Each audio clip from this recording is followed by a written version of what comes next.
हाय, आज मैं आपसे एक क्वेश्चन पूछती हूँ जिसका आंसर आपको मुझे नहीं सिर्फ खुद को देना है। तो अगर मैं आपसे पूछूं कि पूरी यूपीएससी प्रिपरेशन में किस चीज को आपने आज तक बिल्कुल टाइम ही नहीं दिया, despite knowing that it will decide your selection in the list, your rank in the list, your service and your cadre, then your only answer will be answer writing. अब देखो, ये बात बिल्कुल सही है कि आंसर लिखना इतना इजी भी नहीं है कि जब मन किया तब लिख डाला, बट ये भी सच है कि बिना इसके इस एग्जाम में आपका काम बनने वाला नहीं है। इसे हम लास्ट ईयर 2022 के कुछ टॉपर्स एंड कुछ अदर मार्कशीट्स के थ्रू समझते हैं। तो देखो, लास्ट ईयर मेंस का कट ऑफ था 748 मार्क्स एंड फाइनल का था 960 मार्क्स। अब ये देखिए, इस कैंडिडेट के मेंस में मार्क्स थे 746, that is just 2 marks less than the cut off and he missed the chance of interview. तो वही लास्ट ईयर 2022 की सेलेक्टेड कैंडिडेट की लिस्ट है ये, जिसमें देखिए मुदिता शर्मा के मेंस में मार्क्स है 759, only 11 marks more than the cutoff, and she is ranked 381, of course with a great interview score of 204. Now let's analyze rank 1's Ishita's mark sheet too. She scored massively in mains. 901 marks थे इनके cut off से 150 marks ज्यादा, and therefore she got rank 1 despite having 11 marks less in the interview than Mudita Sharma ranked 381. अब आपको ये मुझे बताने की जरूरत नहीं है, आपको खुद ही बहुत क्लियरली दिख रहा होगा through these examples the importance of answer writing. Ishita herself said in an interview that for 2 years she didn't clear prelims, she continued to work damn hard on answer writing so that the day she get a chance to write mains, she will outcompete others, and she did that. So the simple lesson or the conclusion is कि जितना भी पढ़ लो, content go through कर लो, नई चीजों को सीख लो, the ultimate game is to use the content in the limited time with the right and relevant content, which requires a good strategy and practice. And this is what I will be discussing today. That answer writing exactly कब and किन 3 phases से शुरू करना चाहिए, answer को लिखते कैसे हैं अगर आपने इससे पहले एक भी आंसर ना लिखा हो by analyzing topper's copy, and what answer writing practice actually means. So hello everyone, I am Soumya and welcome to Think Basic folks.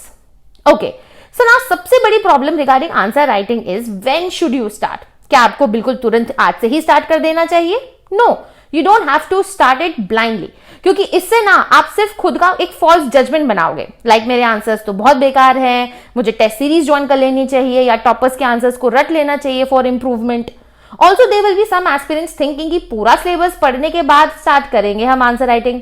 Then here also you are absolutely wrong, क्योंकि ये सिर्फ एक misconception है, as वो दिन कभी नहीं आएगा जब आपको लगे कि आपका पूरा सिलेबस तैयार हो चुका है, plus you will lose the precious time of practice answer writing too. But with this it is also true कि आप आंसर्स को ना लिख सकते हो ना ही इंप्रूव कर सकते हो until you work on your content and syllabus. But इसका मतलब ये नहीं है कि जब पूरा एक सब्जेक्ट पढ़ लोगे तब हम प्रैक्टिस करेंगे answer. It only means that you have to build the content around each topic. अगर आपने एक टॉपिक भी पढ़ लिया है ना मेंस के सिलेबस का, तो उससे रेलेवेंट आंसर राइटिंग आपको प्रैक्टिस शुरू कर देना चाहिए क्वेश्चंस देखकर। अब ये कंटेंट कैसे बिल्ड करना है ये मैंने ऑलरेडी GS 1, 2, 3 की इन वीडियोस में पूरे सिलेबस की micro topics with book list and strategy बताते वक्त सब डिस्कस कर लिया था। ऑल्सो मैंने आपको पूरा daily and month wise time table भी बताया था कि कैसे 6 मंथ्स में आप आराम से प्री एंड मेंस का प्रिपरेशन अभी भी कर सकते हो अगर आपने कुछ भी स्टार्ट नहीं किया है फॉर यूपीएससी 2024। एंड इनफैक्ट जो लोग टारगेट कर रहे हैं 2025, तो वो भी प्लीज इस वीडियो को जरूर देखिएगा, बिकॉज आपके पास अगर टाइम है तो डेफिनेटली उसको यूज कीजिए प्रोडक्टिवली, ताकि वो आपको हेल्प कर सके to score much better marks when your time comes. Okay, so अगर आप चाहो तो इन वीडियोस को रेफर कर सकते हो, टाइम स्टैम्प इन वीडियोस के डिस्क्रिप्शन में मैंने मेंशन कर दिए हैं, तो आप अपने रेलेवेंट एरियाज को वहां से देख सकते हो in case you can not see the entire video. And yes, one more thing, if you suggest I start answer writing practice sessions daily, जहां पे मैं 2 क्वेश्चंस पोस्ट कर दूंगी टेलीग्राम चैनल पर और यूट्यूब के कम्युनिटी पोस्ट पर। आप उनके आंसर्स मुझे लिख करके टेलीग्राम पे या ईमेल के थ्रू भेज सकते हो। I will evaluate your answers, so do let me know in the comments below अगर आप लोग इंटरेस्टेड हो, and if we will have some good strength then I'll definitely start it. So now, most of the non-serious aspirants must have left the video, and if you are still watching, then you definitely are a very serious and a determined candidate. So now let's see how you will start answer writing. सो देखो, मैंने इस answer writing practice को अपनी preparation के दौरान 3 phases में divide कर दिया था। That is the beginner phase, the evaluation phase and the improvement phase. जहां पे जो फर्स्ट फेज था that is the beginner phase, इसमें फोकस मेरा बस इतना होता था दैट थोड़ा लिखो पर रोज लिखो। बेसिकली ये फेज आपका नियर अबाउट 15 to 30 डेज तक रेंज कर सकता है अगर आपने इससे पहले कभी भी आंसर नहीं लिखा है।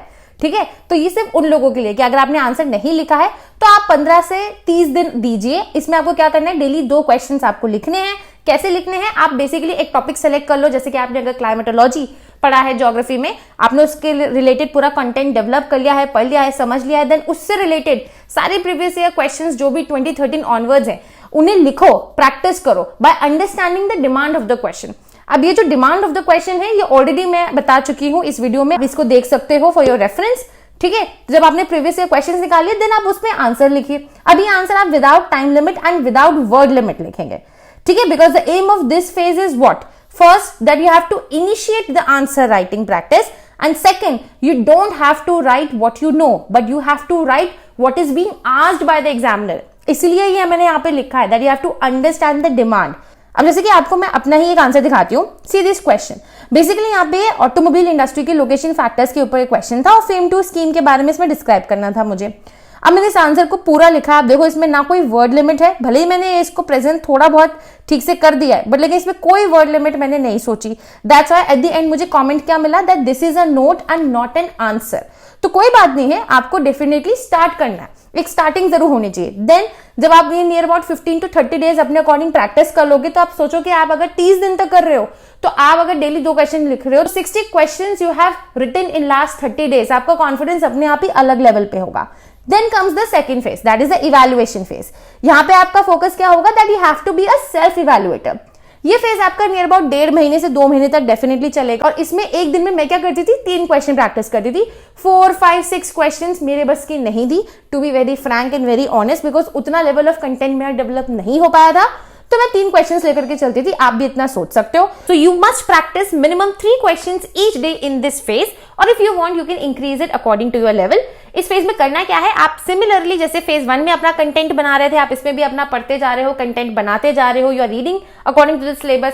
लेकिन ध्यान क्या रखना है, जो वेरियस कोचिंग इंस्टीट्यूट्स हैं उनकी जो वेबसाइट्स है वहां पे यूनिक फ्री इनिशिएटिव चलता है, वो क्वेश्चंस डालते हैं जिन्हें आप प्रैक्टिस कर सकते हो घर पर, and they provide you a model answer as well. With this you have to also write, जो टॉपर्स ने टेस्ट सीरीज लिखी हुई है उनके आंसर कॉपीज जो पड़े हुए हैं, तो जिन क्वेश्चंस पे उन्होंने आंसर्स लिखे हैं आप उन्हीं सिमिलर क्वेश्चंस को उठा करके आंसर्स लिखिए, again relevant to the content you are reading at that point of time. इस दौरान जब आप आंसर लिखोगे ना, आपको यहाँ पे वर्ड लिमिट भी मेंटेन करनी है और टाइम लिमिट भी मेंटेन करते हुए, दोनों चीजें मेंटेन करते हुए चलनी है। And as I said earlier, इस फेज में आपको इवैल्यूएट करना है खुद को। इवैल्यूएट कैसे करोगे, with the model answers of the coaching institutes and with the toppers answers. Match your answer with them. उससे क्या होगा, आपको पता चलेगा कि आपके आंसर में क्या डेफिसिट्स हैं, आपके आंसर में क्या पॉजिटिव्स हैं, क्या नेगेटिव्स हैं, कैसी प्रेजेंटेशन है। इस regarding I will be discussing eight the end of the video, जहां मैं आपको टॉपर कॉपी के थ्रू ये चीज समझाऊंगी, ठीक है। Then comes the third phase. अब थर्ड फेज आपका क्या है, ये है इंप्रूवमेंट फेज। यहाँ पे आपका फोकस होगा to add various perspectives, to add value addition to your answer, ठीक है। अब इस फेज के लिए कोई बेसिक टाइम लिमिट नहीं है, इट डिपेंड्स, आप इसको कंटिन्यू कर सकते हो 1 to 2 months before the prelims also, या आप प्रीलिम्स के बाद में तो ऑब्वियसली इसी थर्ड फेज में चल रहे होगे। यहाँ पे आपको क्या करना है, जो प्रीवियस ईयर क्वेश्चंस आपने फर्स्ट फेज में या सेकंड फेज में जो भी प्रैक्टिस किए होंगे उन्हें आपको दोबारा लिखना है, ताकि आपको पता चलेगा कि आपका कितना इंप्रूवमेंट हो रहा है। प्लस आपको टेस्ट सीरीज या तो आप मार्केट से जो फ्री में अवेलेबल रहती है उनके आ जाते हैं सारे के सारे टेस्ट, उन्हें आप जो है लिख सकते हो, मॉडल आंसर आपको मिल जाएगा। If you want to join you can join also for a good evaluation, ठीक है। तो आप आंसर लिखिए यहाँ पे वर्ड लिमिट के साथ, टाइम लिमिट के साथ, कंपेयर करिए अपने आंसर्स को मॉडल आंसर्स के साथ, and at this point of time what you have to do, you have to understand कि भाई इंट्रोडक्शन अलग अलग तरीके से ऐसे हो सकता था, मैंने ऐसे लिखा है बट ऐसा भी हो सकता था, या फिर आपको कुछ पॉइंट्स मिल रहे हैं जो आपने अपने आंसर में इंक्लूड नहीं किए but they were worth mentioning, तो उनको आप एक जगह पे नोट डाउन कर लीजिए, ठीक है। फॉर एग्जाम्पल मैं यहाँ पे आपको अपना ही एक आंसर दिखाती हूँ। ये देखिए, ये क्वेश्चन था basically food loss and food waste के ऊपर, और कैसे रोल ऑफ विमेन हो सकता है in reducing the food loss and food wastage. अब इसके ऊपर बिकॉज मैंने तब तक काफी हद तक पढ़ लिया था from the society perspective, I have covered this area, तो मैं इस आंसर को रिलेटिवली बेटर लिख पाई थी देन प्रीवियस आंसर्स, जिस वजह से मुझे इसमें कॉमेंट्स भी आप देख सकते हो कि अच्छे मिले थे, ठीक है। तो इसी तरीके से आपको भी फॉलो करना है। इससे क्या होगा, आपका होलिस्टिक इंप्रूवमेंट होता जाएगा, आपको खुद में रियलाइज होगा that how better you have started to write an answer. तो इस तरीके से आपको इन 3 फेजेस में आंसर राइटिंग करनी है। So now let's discuss that what are the essential components of a good answer. देखो, जो बेसिक स्ट्रक्चर होता है, इंट्रोडक्शन, बॉडी एंड कंक्लूजन, ये हमें स्कूल टाइम से आइडिया है कि हाँ ये स्ट्रक्चर होना चाहिए, but what is to be written under these 3 headings वो मैं आपको वेरियस टॉपर्स कॉपी के थ्रू पूरा समझाऊंगी अच्छे से, ठीक है, सबसे पहले देखो हमें पता है कि हमें आंसर अपना इंट्रोडक्शन से शुरू करना होता है। जो सबसे बड़ी प्रॉब्लम होती है कि हमें समझ नहीं आता इंट्रोडक्शन कितना बड़ा लिखना चाहिए, that is I am telling you it should be रफली less than even 10% of your content in the answer. It can not be more than 3 to 4 lines. अब जैसे कि इसमें मैंने पूरा एक पेज का ही आंसर लिख दिया था, दैट इज एब्सोल्युटली रॉन्ग, इतना बड़ा नहीं लिखना है। एट द सेम टाइम आपको इंट्रोडक्शन में करना क्या है, कैसे इंट्रोड्यूस करोगे आंसर, देखो या तो आप सिंपली किसी चीज को डिफाइन कर सकते हो which is a very common वे, और ये ज्यादातर आपको GS4 में करना पड़ता है, या फिर आप कोई फैक्ट है, रिपोर्ट है, ऑर्गेनाइजेशन है, एग्जाम्पल है या कोट है, उसके थ्रू स्टार्ट कर सकते हो अपने इंट्रोडक्शन को। और ये जो पूरा तरीका है ये आपका काफी ज्यादा यूज हो जाता है इजिली इन GS 1, 2 and 3 वाले पेपर्स में। Basically you are here talking about the context in which the question is being asked, that is कोई रीसेंट इवेंट है या कोई रीसेंट अकरेंस है या कोई रीसेंट फैक्ट है, उसे आप कोट कर सकते हो। फॉर एग्जाम्पल अब हम यहाँ पे चलते हैं, लास्ट ईयर 2022 की रैंक 1 इशिता किशोर जी की कॉपी है। यहाँ पे आप देख सकते हो क्वेश्चन नंबर 1 में ही बेसिकली द क्वेश्चन क्या है, discuss how cultural traditions from various regions of India get reflected in regional music. अब देखो क्वेश्चन ऐसा है कि इसमें ना तो कोई आप फैक्ट दे सकते हो, ना किसी ऑर्गेनाइजेशन का एकदम से आपको ध्यान में आएगा कि आप क्या लिखो क्या नहीं लिखो। तो इन्होंने बहुत ही सिंपल सा एक लाइन का जो है यहाँ पे इंट्रोडक्शन लिखा और एग्जाम्पल को यूज किया, वो भी कैसे, in a form of a diagram. देखो यहाँ पे पूरा Hindustani music, Shankardev Bhaona, tribal music, Carnatic music, Meera's bhajan, इस तरीके से इन्होंने क्या डिपिक्ट कर दिया कि कैसे कल्चरल ट्रेडिशंस अलग अलग इंडिया के रीजन्स को बताया है कि रीजनल म्यूजिक में कैसे ये जो है रिफ्लेक्ट हो रहे हैं। तो आप इस तरीके से स्टार्ट कर सकते हो। एक दूसरा तरीका मैं आपको दिखाती हूँ, ये 2018 के टॉपर कनिष्क कटारिया जी की कॉपी है, रैंक 1 अगेन। तो यहाँ पे आप देख सकते हो द क्वेश्चन इज कि बहुत सारे चैलेंजेस जो है आ रहे हैं कि इन sustainable scaling up of renewable energy, तो क्या स्टेप्स हम ले सकते हैं इन चैलेंजेस को एड्रेस करने के लिए। अब इन्होंने क्या किया, ये एक ऐसा टॉपिक था कि जिसके रिगार्डिंग बहुत इजीली अगर आप भी अपना कंटेंट प्रिपेयर करोगे आपको कोई ना कोई फैक्ट मिल ही जाएगा। देखो यहाँ पे इन्होंने 3-4 लाइंस के इंट्रोडक्शन दिया, लेकिन इन्होंने फैक्ट के रूप में स्टार्ट किया इंट्रोडक्शन। तो आई होप अब आपको इंट्रोडक्शन के रिगार्डिंग क्लैरिटी आ गई होगी कि किस तरीके से आपको स्टार्ट करना है। ठीक है, now let's discuss the body. Body में basically there are 2 components, content की स्ट्रक्चरिंग और स्पेशल स्ट्रक्चरिंग, ये दोनों होनी चाहिए। कंटेंट की स्ट्रक्चरिंग का क्या मतलब है, that you have to answer in sequence of the question, यानी कि आप क्वेश्चन को ही एक मल्टीपल सब पार्ट्स में स्प्लिट कर दो और उसको सीक्वेंशली आंसर करो। इससे क्या होगा, आपके थॉट्स तो स्ट्रीमलाइन होंगे ही, प्लस एग्जामिनर को भी हेल्प हो जाएगी बहुत ज्यादा इन अंडरस्टैंडिंग कि हाँ आपने ईच एंड एवरी एस्पेक्ट को जो है टच किया है जो उन्होंने पूछा है in question. You know there are various 3-4 parts that are being asked in mostly in 15 marker questions, लेकिन ध्यान क्या रखना है that you have to maintain the coherence throughout. Okay, तो वही स्पेशल स्ट्रक्चरिंग का क्या मतलब है कि आपके जो सब पार्ट्स हैं या जो इंपॉर्टेंट कीवर्ड्स है इन्हें आपको हाईलाइट करना है, यानी कि जो सब पार्ट्स है जो उनकी हेडिंग्स है उसमें उसको आप या तो कैपिटल लेटर्स में लिख दो या उनके चारों तरफ बॉक्स बना दो और जो इंपॉर्टेंट कीवर्ड्स है उनको अंडरलाइन कर दो। At the same time use embellishments, use flow chart, schematics के थ्रू जो है कोई कॉन्सेप्ट एक्सप्लेन कर दो, डायग्राम बना दो, ग्राफ दो, ताकि प्रेजेंटेबल लगे। प्रेजेंटेबल देखो लगने का मतलब ये है कि जितना आप काम एग्जामिनर के लिए इजी बनाओगे ना कि उसे एक ग्लांस में समझ में आ जाए, बिकॉज किस माइंडसेट से वो आपका पेपर चेक कर रहे हैं वो हमें नहीं पता। तो हमें अपना एक बेस्ट आउटपुट वहां पे रखना पड़ेगा कि एग्जामिनर ने बस जो है फ्लिप किया आपका आंसर कॉपी और उसको एकदम से क्लियरिटी मिल गई कि अच्छा इसने ये सारे पॉइंट्स लिखे। अब उसे कैसे दिखेगा, अगर आप उसको जितना ज्यादा बॉडी में, जितना ज्यादा नहीं बट जितना रिक्वायर्ड एंड रेलिवेंट है, आप उसमें फ्लो चार्ट, स्कीमैटिक्स एंड डायग्राम्स को ऐड करोगे तो आपके आंसर को प्रेजेंटेबल बनाएगा, एग्जामिनर के लिए ईजी बनाएगा। आपका काम है एग्जामिनर के लिए अपने आंसर को इजी बनाना कि वो एकदम से पढ़ के समझ सके कि क्या लिखा है। ठीक है, लेकिन जो सबसे बड़ी गलती हम लोग करते हैं that we don't prioritise the points, because जैसे जैसे हमें याद आता है हम वैसे किसी भी रैंडम ऑर्डर में अपने पॉइंट्स को लिख देते हैं। प्लीज रिमेंबर, ये कनिष्क कटारिया जी ने भी 2018 में इस बात पे बहुत एम्फेसाइज किया था that please write important ones at the start and the general points later. ठीक है, अब अगर मैं आपको ये फॉर एग्जांपल ये ईयर 2021 के टॉपर श्रुति शर्मा रैंक 1 जी की कॉपी है, अगर हम इनकी आंसर शीट को एनालाइज करें तो यहाँ पे आप क्वेश्चन नंबर 17 देखो, the rise of NGO reflects the failure of Indian state and markets to usher in equitable development and economic redistribution. इसमें एग्जामिन करना है, पूरा 15 मार्कर क्वेश्चन है। तो इन्होंने स्टार्ट कैसे किया, वर्ल्ड बैंक की एनजीओ की डेफिनेशन इन्होंने दी, उसके बाद इन्होंने एक्टर्स ऑफ गुड गवर्नमेंट के लिए छोटा सा स्कीमैटिक बना दिया, देन उसके बाद इन्होंने rise of NGOs as failure of state and markets को पहले डिस्क्राइब किया और अपने हर एक आर्ग्यूमेंट के अंदर आप देखो यहाँ पे इन्होंने रैशनलाइज किया अपने आर्ग्यूमेंट को with the use of examples.